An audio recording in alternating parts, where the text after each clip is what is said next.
Muy buenas, bienvenidos. A continuación les estaremos presentando los elementos de los impuestos para dar a conocer un poco más sobre los conceptos del mismo.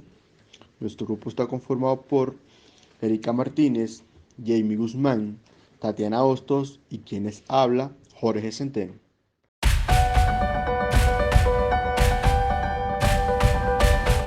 El sujeto activo es también llamado acreedor de la obligación tributaria y es aquel a quien la ley faculta para administrar y percibir los tributos en su beneficio o en beneficio de otros entes.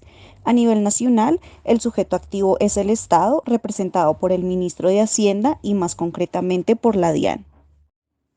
El sujeto pasivo es aquel sobre quien recae la obligación tributaria, es quien debe pagar el tributo o el impuesto.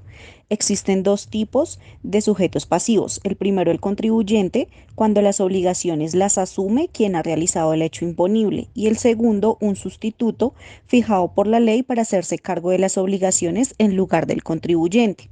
Por lo tanto, pese a que en muchas ocasiones coincide el sujeto pasivo con el contribuyente, no deben confundirse. El hecho generador es la descripción legal hipotética de uno o varios hechos bajo los cuales mediante normatividad se genera una obligación frente al Estado. Es decir, que es aquella acción que da razón a la actividad económica, siendo así el acontecimiento que da origen a la obligación tributaria. Base gravable.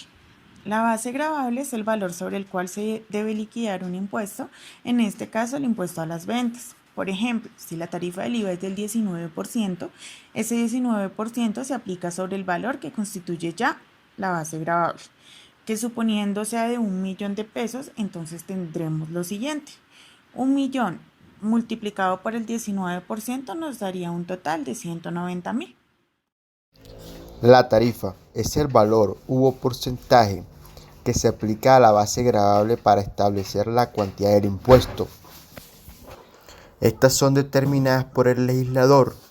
Un ejemplo de ello sería la base gravable del impuesto de renta, que está constituido por la renta líquida gravable. La territorialidad hace referencia a que los impuestos serán causados a favor del lugar donde se esté realizando la actividad que va a ser grabada, ya sean departamentos, municipios o distritos.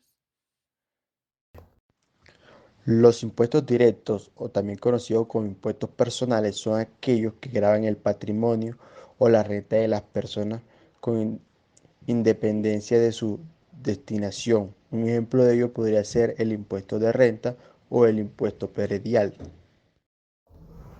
El impuesto indirecto se caracteriza porque no recae sobre las personas sino sobre las transacciones que éstas realizan. Un ejemplo de ello es el impuesto al consumo, entre ellos el más conocido en Colombia, el impuesto al valor agregado. Periodicidad. Cada impuesto tiene su propio periodo fiscal.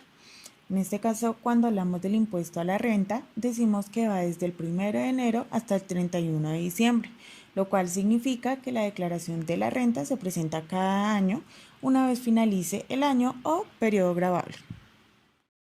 Para el caso del impuesto a las ventas, tenemos que existen dos periodos, uno bimestral y otro cuatrimestral. Por otro lado, encontramos la retención en la fuente. En este caso, el periodo fiscal de la retención se realiza de forma mensual, de modo que cada mes se debe presentar la respectiva declaración. Para finalizar, encontramos el impuesto de industria y comercio. Para este caso, dependiendo del municipio, el periodo gravable puede ser anual o bimestral. ¿De qué depende? Pues depende precisamente de dónde nos encontremos, ya que en este caso hay una regulación en particular y algunos optan por un periodo anual y otros por un periodo bimestral.